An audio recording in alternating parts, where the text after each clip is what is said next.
और मेरे प्यारे दोस्तों, कैसे हैं आप लोग। मुझे पूर्ण विश्वास है आप लोग बहुत अच्छे होंगे। मैं रुपेश कुमार सिंह, आप सभी का हमारे जेएमडी क्लासेस में स्वागत है। आप हमारे channel JMD IAS and SSC classes को सब्सक्राइब करें और बेल आइकन दबाना तो बिल्कुल ना भूलें, ताकि रीजनिंग की जो भी वीडियो अपलोड हो इसकी सबसे पहले नोटिफिकेशन आपको मिले। हमारा आज का टॉपिक है, रीजनिंग का जो टॉपिक है वह है पूर्व धारणा यानी एजम्पशन। इसमें पूर्ण धारणा में क्या होता है मेरे प्यारे बच्चों, एक हमारा कथन देगा यानी एक स्टेटमेंट देगा, और जो भी हमारा पूर्ण धारणा दिया रहेगा हमें यही फाइंड आउट करना है कि हमारे स्टेटमेंट कथन के अकॉर्डिंग हमारा पूर्ण धारणा है कि नहीं है। जैसे एग्जांपल देखिए, अभी आप देखिए लॉकडाउन के पीरियड में जितने भी कंपनी हैं, जैसे ऑटो मोटरसाइकिल की हैं या कार की हैं, सब अपने पे भारी छूट दे रही हैं। बहुत अच्छी अच्छी लग्जरी जो हमारी कारें हैं उस पर छूट दे रही है।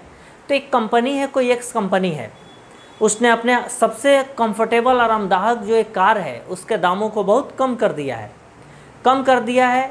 यह स्टेटमेंट हो गया। अब इसका क्या क्या प्रभाव हो सकता है, फ्यूचर में क्या क्या अनुमान हो सकता है कि ज़्यादा से ज़्यादा लोग उस कार को खरीदें क्योंकि गाड़ी भी लग्जरियस है और दाम भी कम हो गया है। एक दूसरा यह हो सकता है कि दूसरी कंपनियां जो उस कार के इक्विवेलेंट जो आरामदायक कार है वह अपने भी दाम क्या कर दे, कम कर दे। तो पहले हम क्वेश्चन लिखेंगे और एक एक पॉइंट पे डिस्कस करेंगे कि क्या क्या हमारा अनुमान हो सकता है, वो भी किसके अनुसार, दिए गए कथन के अनुसार।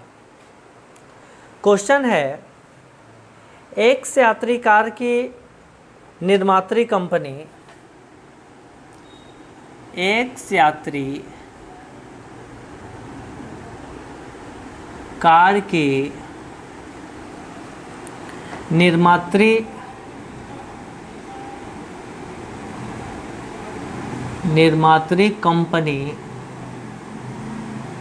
कंपनी ने अपनी आरामदायक कारों में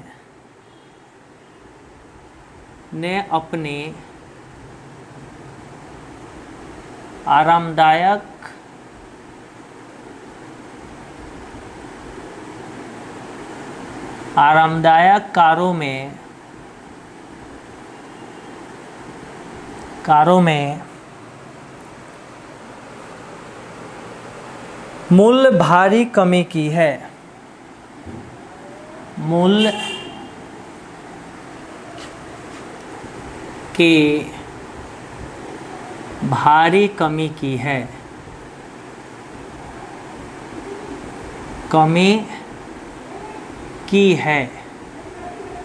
अब इसमें दिया हुआ है पूर्व धारणा, यानी क्या क्या पॉसिबिलिटीज हो सकती है।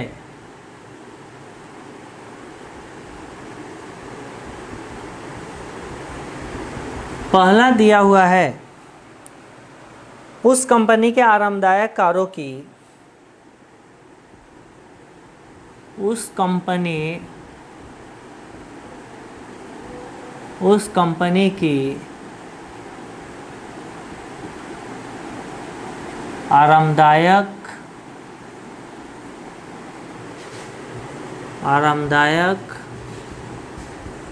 कारों की बिक्री में वृद्धि हो सकती है। बिक्री में वृद्धि हो सकती है।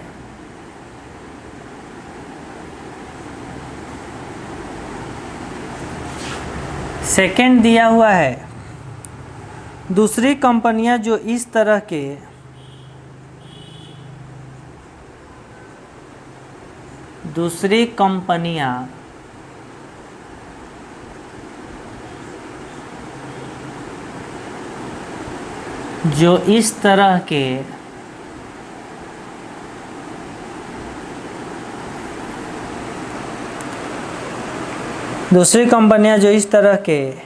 कार का निर्माण करती हैं,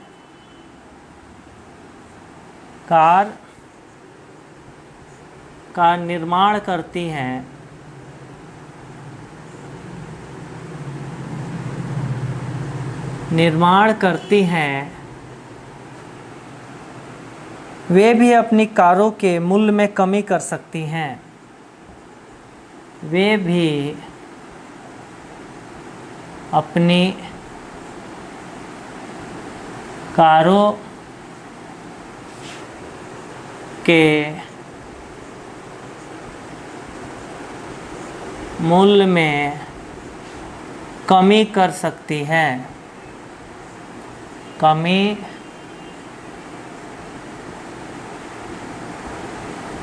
कर सकती है। अब इसमें दिया हुआ है ऑप्शन फर्स्ट सही है, ऑप्शन सेकंड सही है, या तो फर्स्ट सही है या सेकंड सही है, ना फर्स्ट सही है ना सेकंड सही है, फर्स्ट और सेकंड दोनों सही है।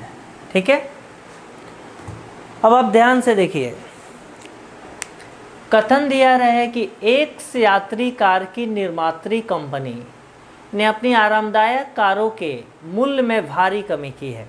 जैसे आप देखिए, अभी कोरोना वायरस के चलते हर क्षेत्र में बहुत मंदी चल रही है। अभी आप देखो, ऑल्टो देखो, वैगनार देखो, हुंडई देखो, किसी भी कंपनी में देखो, हर ने अपनी जो भी कार है, जितनी भी कार है, सब में 20,000, 30,000, 50,000, 70,000, 1-1 लाख की दामों में कटौती किया है।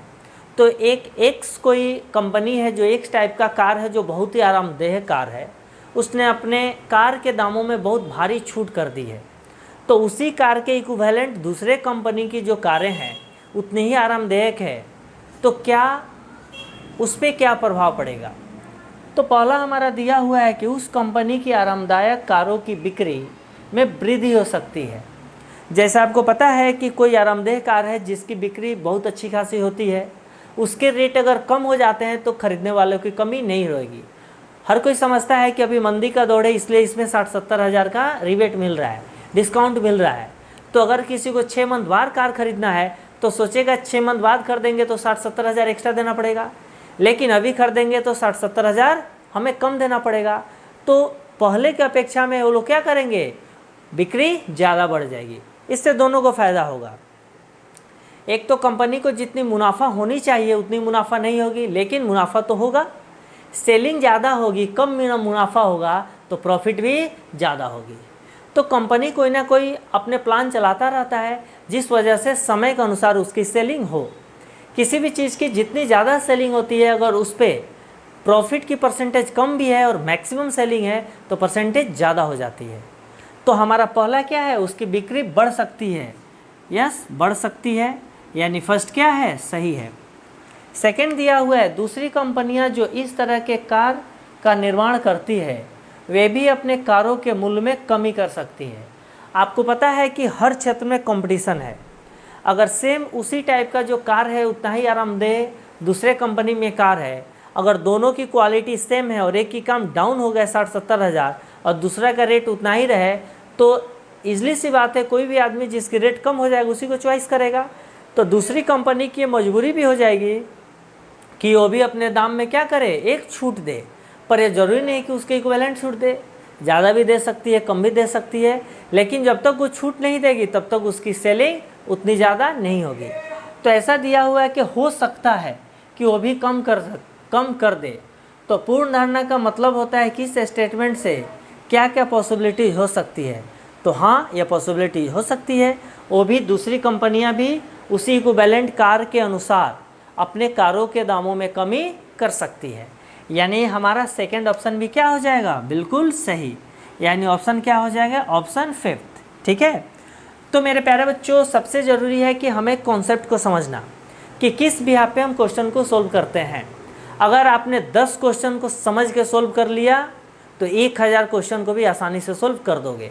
लेकिन आपको ये प्रोसेस समझ में नहीं आ रहा है, कॉन्सेप्ट समझ में नहीं आ रहा है कि किस बिहार पे हम इसको सही करते हैं, किस बिहार से आंसर को फाइंड आउट करते हैं। यह तभी जनरेट होगा जब स्टेटमेंट को पढ़ के आप अपने से सोचोगे, थिंकिंग करोगे कि ये पॉसिबिलिटी हो सकती है, ऐसा पॉसिबिलिटी हो सकता है, ये आंसर हो सकता है, तो आखिर किस बिहाफ पे आंसर कर रहा है। तो जब आप उसको लॉजिकल सोचोगे, माइंड लगाओगे, तब आप में वो जनरेट होगी कि किस बिहाफ पे आंसर फाइंड आउट करते हैं। Okay, thank you.